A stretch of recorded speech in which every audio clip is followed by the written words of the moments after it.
All right, today we're going to talk about something you've probably seen, maybe even experienced, but might not fully understand.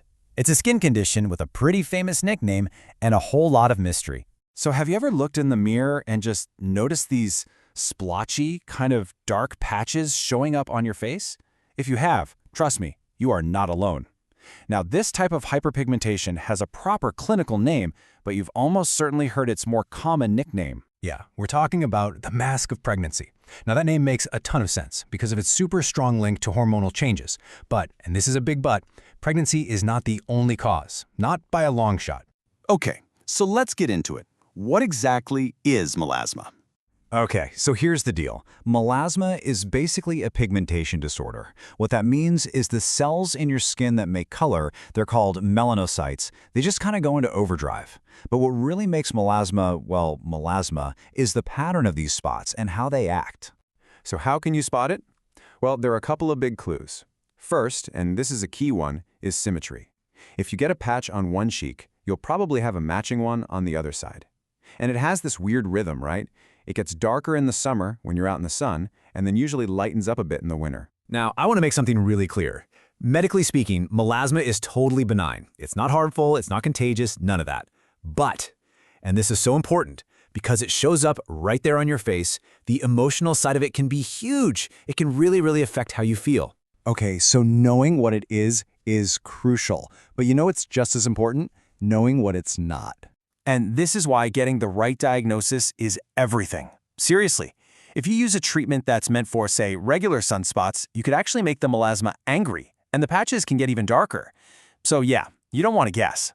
So let's break it down. Melasma versus sunspots. What's the difference? Well, sunspots are basically from years of sun damage and they just pop up wherever. They're random, not symmetrical. Melasma, though, it's all about that trademark symmetry and, as we know, a hormonal trigger. Okay, what about those annoying dark spots that hang around after a breakout? That's something different too.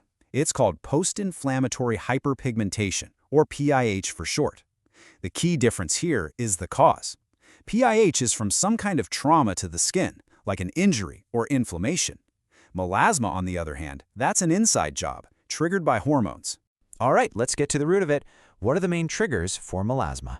Get this, around 90%, 90 of all the people who get melasma are women. That huge number points us directly to the biggest internal cause. You guessed it, it's all about hormones, specifically when your estrogen and progesterone levels are fluctuating. Think about it. These hormones can basically send a message to your pigment cells, telling them to work overtime and make more melanin. That's exactly why we see it so often during pregnancy or with people taking birth control pills or on hormone replacement therapy. But, you know, hormones are only one piece of the puzzle.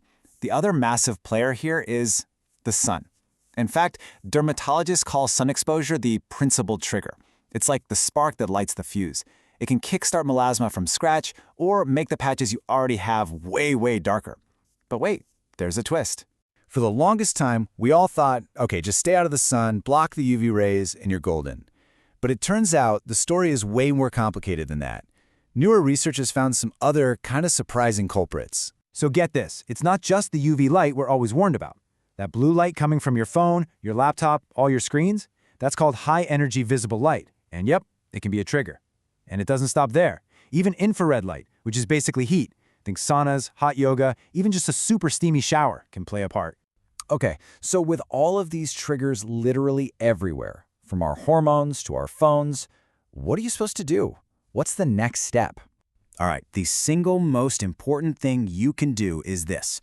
Do not self-diagnose. Please don't guess. Melasma is really complex and the treatments are super specific. Your absolute best move is to go see a board-certified dermatologist.